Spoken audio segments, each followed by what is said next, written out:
Investors reject founders who are not from IIT IIM. False. Utkarsh pitched 50 investors and every single one said no. Most founders would quit, but Utkarsh did something crazy. He actually changed nothing about his pitch. Today he reveals how he raised funding without going to IIM, without connections, and without changing his story. This is the real founder psychology behind getting funding. Even if I get 199 no, still the 200 one can be a yes. Capital is a Commodity. Sam Altman is raising trillions. It's not even an interchange if all the people in India just raise pre-seed round or something. Most 50 people, they said no in some sense. But the change was like, that's the key thing. What is the hardest rejection, right? Which was never taught in a startup playbook. Utkarsh, what are we achieving today and why are you the right person to talk about it? Hey, hi Kshitiz. First of all, thanks for bringing me back to the podcast. So yeah, we are still in the journey of growing SalesCaptain. It's a AI-powered communication platform where businesses can manage all their calls, messages, and customer communication in one place. And if they are not able to do it, AI does it for them. And so we had already raised capital, I think, in the past from Better Capital and some marquee funds. And since we have grown almost 10x from last year, we are still in the journey of raising new capital. So that's what we are looking forward to. Awesome. I think that gives us a great start. And we'll quickly go through an amazing, fun rapid fire, wherein we'll burst all the myths of aspiring founders, right, related to fundraising. So are you ready? 100%. Awesome. So first, true and false. 4 questions, true and false. Investors reject founders who are not from IIT IIMs. False.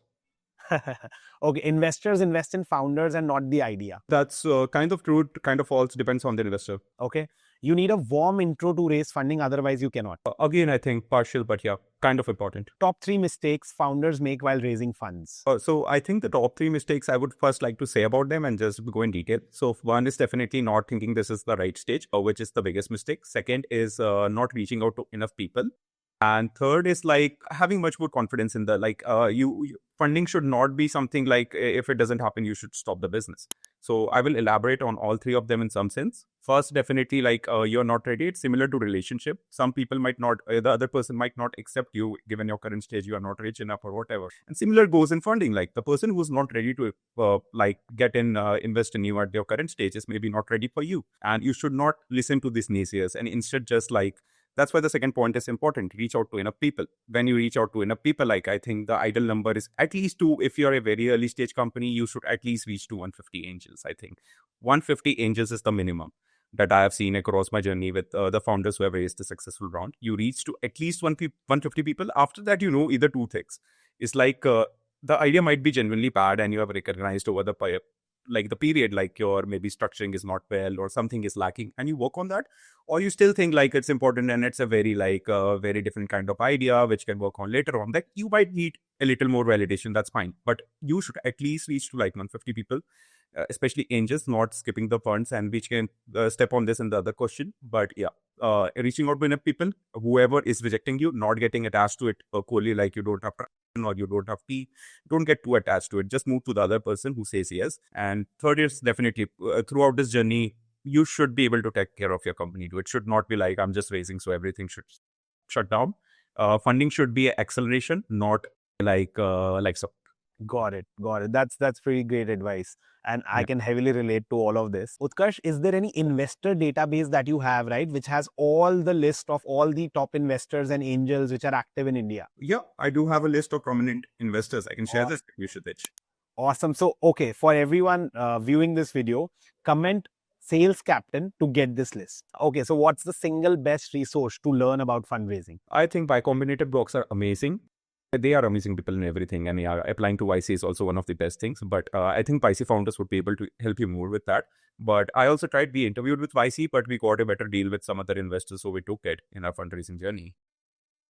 Applying to YC, accelerators, and reading their blogs, especially all the ways how to raise a seed round. They have a lot of metrics per place. There are a lot of advices which you can refer to. Second is obviously it's a AI age. No one Googles anymore. Even it's just on ChatGPT. So just search and get the right insights. What is the worst advice that you have got while fundraising for SalesCaptain? Worst advice, I think, most advice would be no, you are not at enough revenue. I think we need more validation. Yeah. The PMF is not enough. I'm not sure why people want Series B PMF in a pre-seed rounds. I agree. I agree. Okay, so last part of the rapid fire. If you have to give like one piece of like single line of advice to a 20-year-old just starting to raise funds, right? What would it be? Yeah, just be confident in your idea and just reach out to as many people as you can. 150 is my cap for you personally. I think if you're so like really into it and you want to make it super big, but not even 500 people is enough. Like there are enough. There is a lot of capital in this world. Just go and Yeah. seek it. Capital is a commodity, basically, in Yeah, today's time. capital is a commodity. Sam Altman is raising trillions. It's not even an interchange if all the people in India just raise pre-seed round or something. Agreed, agreed. Okay, so let's go deeper into your journey, right? While starting SalesCaptain and raising for it, pivoting, and so on and so forth, right? So if you had to restart SalesCaptain, right, and raise from the scratch, right? There's no traction, no brand. What's the first thing that you'll do this time which would be different? So I think first, especially for a founder who is just stepping into this fundraising journey, I think your story is very important that people relate to it. So especially in today's era, like how things are getting sold, you can be active on LinkedIn and try to even use Medium or some other platforms to at least communicate your story actively. Like as you start building, maybe build in public. That's going on. That's amazing. Build in public. Actively write about it, your journey. So even when you are reaching out to people, investors, when they come on your LinkedIn profile or see you, they at least get your journey experience. And we published this in my earlier company when we raised the first capital, even in early days of SalesCaptain, we published a blog which got a lot of traction for investors, and the people who could relate to us, they kind of came inbound, and even with new people, we used to share it. So this really helps in especially some setting up some thought leadership over there. Second, I think, getting the list ready. And the third, as you mentioned, Kshitiz, if in case you can get warm welcomes. So the other two things are quite important.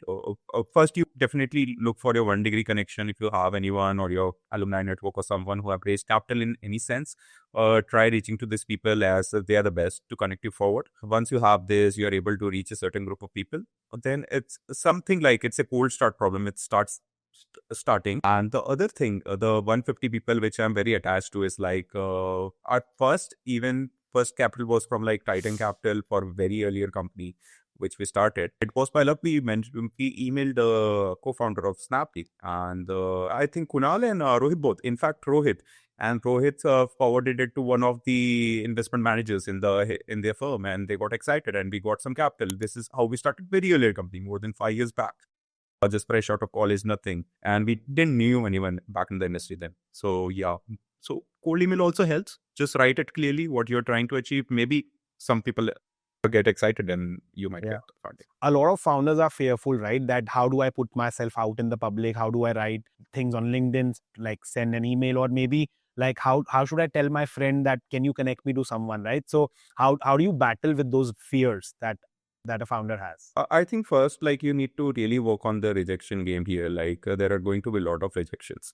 And so like, as I said, like in 150, 200, if you're, the mindset should be like that. Even if I get 199 no's, still the 200 one can be a yes. And you are waiting for you're playing for the yes. That's the real founder, right? That's the entrepreneur. That's the real mentality. founder. And this is a very early journey, I would say. This is just a pre-seed or very early round that you are raising. Yeah. After this, you will get rejections from customers. You will get rejection from the team members, the people you are trying to hire. Yeah. You will get rejection in the other round. It's a never-ending rejection game. Agreed. So you need to set the mentality right for that. That's the only thing. The mindset is the key thing. Yeah. Even people like, I think, amazing founders in India, Ritesh Agrawal, like he became a billionaire, like I think at a very young age. Yeah. And purely not even a college degree. So the people who kind of say like, drop out. even he's a dropout.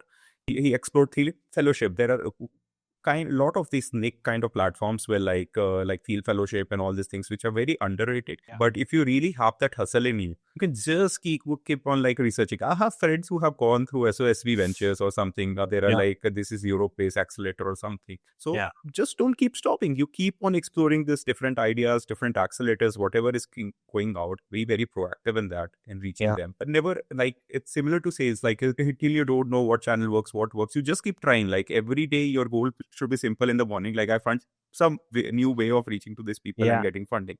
Yeah. So that's the key mindset. Interesting. So basically persistence and having that capability to actually get a lot of rejections, right, is the real entrepreneur, right? Yeah. Awesome. Persistence is the key. Like, and whatever, how many rejections you get, you just stand up. Awesome. Awesome. So how many investors said no to you before your first investment? And what change did you made to actually get to that first investment? I think almost 50 people we talked to, but almost 50 people, they said no in some sense. The change was like, I didn't change anything. That's the key thing. We didn't change. So as I said, there are a lot of different expectations and things that people said, like grow more or this thing. There is no limit to these things. And you personally need to understand, is the advice like very focused towards you, or it's just their way of minimizing their risk? Because if you go like you are seeking maybe 200K to start the business, and the other investors say, no, we need at least like 20K in revenue. So it's a way for them to minimize the risk. You need someone who believes in your idea. Maybe you don't have or have like just 1-2K in revenue. You are just very little, very just started with 2 friends. Then it's up to you. You believe like you can reach 20K. You think it's a fair milestone. You should do it maybe. But if you think in the hindsight, like you have to push too much, or the other thing is like it's regarding how much money you should invest in your own startup, which is also important point. So I think you should have some safety net. I didn't do job for a very long time. We worked till like me and my co-founder worked like 4-5 months because we didn't want to take money from our families, and we used the savings we not much, like 3-4 lakhs, I think, just to start business. So we had just that much. The startup doesn't mean like you fully like bankrupt your parents and all these things, or take loans and all these things. You try to reach some minimal thing with it. And even the startups are kind of very capital efficient business, which you aim for. Like in today's era, any opportunity, any market trend you can exploit to get fast growth. That's more in the realm of startups. I'm not giving advice for starting a salon or maybe some very capital, that kind of business, which are not, they also get VC funded and everything, but it's a different journey. Like you scale, you grow a brand, you invest 2-3 CR, you make like 2-3 CR, 1 CR from the store in a year, and you keep growing. That's a different business. You can obviously choose that part. I'm not the right person. For capital efficient business, you invest something, you show the early traction, you think the economics are working fine. If funding comes, that's good. You invest more on growth, you increase the CAC, everything. But even if it doesn't come, like you have to operate it in a very efficient manner. Like if you Agreed. invest $100, some way you find a channel, you make like 200 or 150, whatever. Stay positive at least. Agreed. And focus on retention and keep growing. So yeah. Agreed. Awesome. What is the hardest rejection, right? Which was never taught in a startup playbook, right? And you can give like a personal anecdote, right? And what made you learn that, which was like very shocking to you while talking to investors? I think there's not much of a hard thing, but one strange thing happened in an investment meeting. Something I think some analyst, or we were sitting in the Starbucks, and some analyst by randomly we were saying something, and I don't know, she got some like she started laughing or something. Something was on mouth, and she spit it on my phone and me once, in some sense. So it was a very awkward situation, and many times when I used to say things, and like some people would randomly laugh. And so that at that point, like if you're faint-hearted, you can feel like, oh, yeah, well, maybe I'm saying something wrong. That's why people are perceiving me that way. But that's fine. It happens in the journey. You are like 23, 24-year-ish kid, and you are saying, I will change the world in that way. And you are right. The strange part about it, you are right. You need to believe in that, because if you don't, founders are like that only. They're crazy. There are no OYOs, WeWorks, and all these things possible without this imaginary like fairyland, like where I will reach, and you need to strive and aim for that. So yeah, some people will laugh. So goddamn relate to this, man. So goddamn, like this has happened with me and all of that. So I truly believe in what you're saying. So this is gold, whatever Yes, is there. Yeah, you can see on their faces, like they really, sometimes they try to control. Some people are not able to control. You know, it's a rejection for sure, but yeah, that's fine. Yeah. Okay, so for founders in college right now, right, sitting with, let's say, a little bit of prototype, but zero connections, what's one practical thing that they can do this week to make investors notice them? One thing to make investors notice, I think, yeah, that's thing. If your prototype is very trendy and all you think it can come, like take the limelight. Just go and make a proper, like if you can manage assets, make a proper video, or use AI to make a video and showcase your product on LinkedIn in a very viral fashion. That's the thing, like something which can get people excited in late 2025 or maybe early 26. So I think that's key important. I to like something, especially like there are a lot of founders, also very popular founders, who keep on sharing ideas too. If some way you can write something related to that, CC them on thread in Twitter or something, you can also get a share from them. That's not impossible, but needs to be very like funky and all this kind of thing. It gets the share and also the impressions. It has to be very well thought through, right? Which basically captures the attention of the right people. So you cannot just go to ChatGPT, say, okay, write me this, and then basically just paste it there, right? You have to deeply think and then figure out certain way of communication. Yep. Awesome. You have to figure that out. And a lot of tools, like even for video generation, I think almost all major labs have good models. There are tools like Xfills and all. So you can just go try them like VO3 or Sora and all these things, edit and try to get something good in even in our video editing. A lot of exciting tools have come out. Yeah. Very less, like $50 something. It records your product in amazing fashion, all these things. Yeah. A lot of things have come out. Yeah. So you can invest in that. Yeah. Awesome. I think that's gold. And I'll finish with the last question, right? If you had to ask just one question to Sam Altman, what would it be? Just one question. I think this is tough one. I think the most exciting thing for me would be like, it's a very different thought, but what is going to be the form factor of AI? I don't think mobiles might change. So, Yes. yeah. But thanks a lot, Utkarsh. And that's the pod. Subscribe now and stop procrastinating. Start today.